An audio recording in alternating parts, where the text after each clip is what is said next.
ينتهي عقد كيليان مبابي مع باريس سان جيرمان في عام 2024 بإمكانه التمديد لعام إضافي. إذا انتهى العقد ولم يجدد مع نادي العاصمة يستطيع الرحيل إلى حيث يشاء، وهذا سيناريو محتمل لأن مبابي لم يخفي رغبته بالرحيل عن النادي الباريسي في أكثر من مناسبة، ولكن تلميحا. لكنه الآن قالها بوضوح هذه المرة، يقول: أعتقد أن اللعب لباريس سان جيرمان لن يساعد كثيرا، إنه فريق منقسم. منقسم؟ أتعرفون ما معنى هذا؟ إنه إذا أكمل اللعب مع باريس سان جيرمان حتى نهاية عقده ولم يجدد، فإنه سيرحل ببلاش ويخرج النادي من المولد بلا حمص. لذا رئيس نادي باريس سان جيرمان ناصر الخليفي قال: عليه أن يقرر الأسبوع المقبل أو على الأكثر خلال أسبوعين.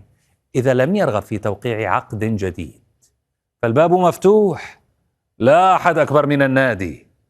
ماذا يعني الباب مفتوح؟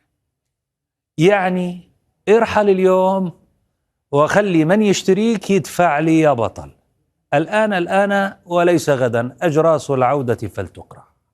جميل. طيب ماذا يفعل مبابي إذا هو لم يحقق شيئا مع النادي؟ وعندما سألوه عن خسارتهم لدوري الأبطال أجاب: لقد فعلنا ما في وسعنا، عليك التحدث إلى الأشخاص الذين يشكلون الفريق والذين ينظمون الفريق والذين يبنون هذا النادي. تعليقات كثيرة على مواقع التواصل الاجتماعي.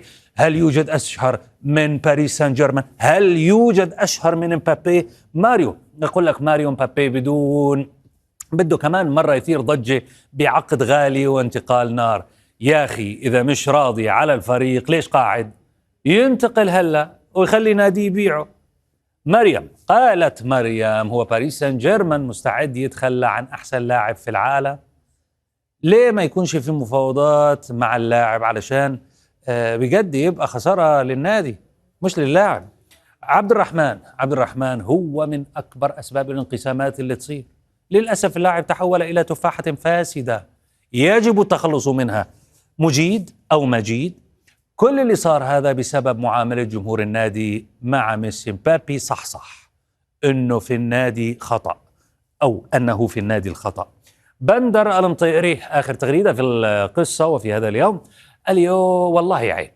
التصاريح تدل على عقلية اللاعب الساذجة. مهما كان وضعك في النادي احترم وجودك فيه والشيء اللي قدمه لك.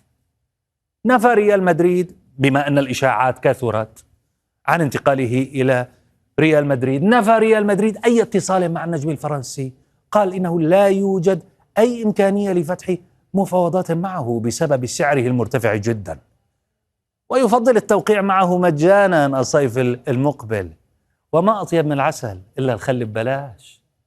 على كل حال كل هذا الجدل جاء أثناء زيارة مبابي للكاميرون في العطلة الصيفية الحالية، وتعد تلك الزيارة هي الأولى من نوعها للنجم الفرنسي إلى بلده الأصلي والذي ينتمي إليه والداه.